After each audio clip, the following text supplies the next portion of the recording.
As families mourn the loss of their loved ones aboard the Titan submersible, officials are now investigating what went wrong. An international coalition remains on site, scouring the Atlantic Ocean for more debris from the vessel. CBS News correspondent Roxana Saberi brings us the latest. The search for the submersible survivors is now a search for answers, as investigators analyze debris found on the ocean floor to find out what went wrong.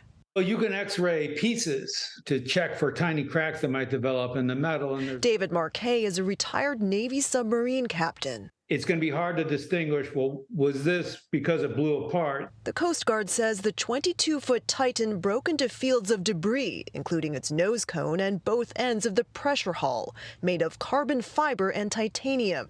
The hull likely imploded under what Marquet says is water pressure amounting to the weight of the Empire State Building. Did carbon fiber present a risk? We don't have a lot of experience. What happens when it gets frozen and compressed and then warmed and relaxed? Titanic director James Cameron is an expert on deepwater exploration. He also felt the use of carbon fiber posed a risk. I was very suspect of the technology that they were using. I wouldn't have gotten in that sub. There are growing questions tonight that safety concerns were ignored by OceanGate CEO Stockton Rush, who was piloting the Titan and is among those killed. Here he is brushing off warnings in 2021. I mean, the carbon fiber and titanium, there's a rule you don't do that. Well, I did. It's picking the rules that you break that are the ones that will add value to others and add value to society. Deep sea expert Rob McCallum says Rush also dismissed his safety concerns. He took it as a personal insult, a personal threat. No one should ever take safety as a personal threat. Now family members of the 5 people killed in the Titan implosion are mourning their loved ones. John Pascal lost his stepfather, Paul-Henri Nargeolet. I think it means a lot that he spent his final moments, near a scene in the world that meant so much to him. Roxana Saberi is with us now. Roxana, let's turn back to that interview with Rob McCallum, pardon me. What else did he tell you about his conversations and what concerned him?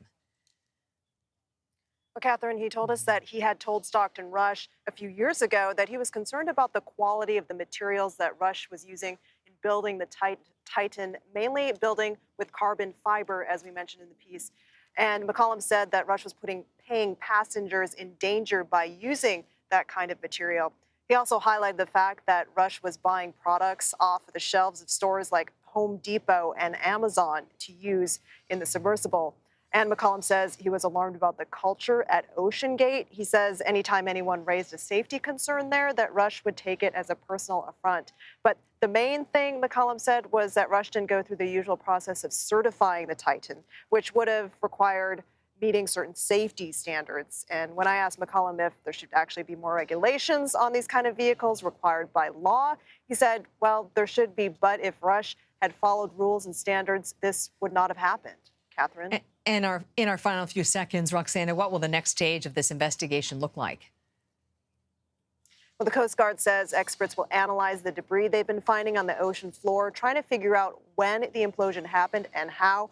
We also know that both Canada and the U.S. have now launched investigations into the implosion of the Titan to answer some of those questions. Catherine? Roxana Saberi, thank you for your extraordinary reporting all week long on this very sad story. Thank you.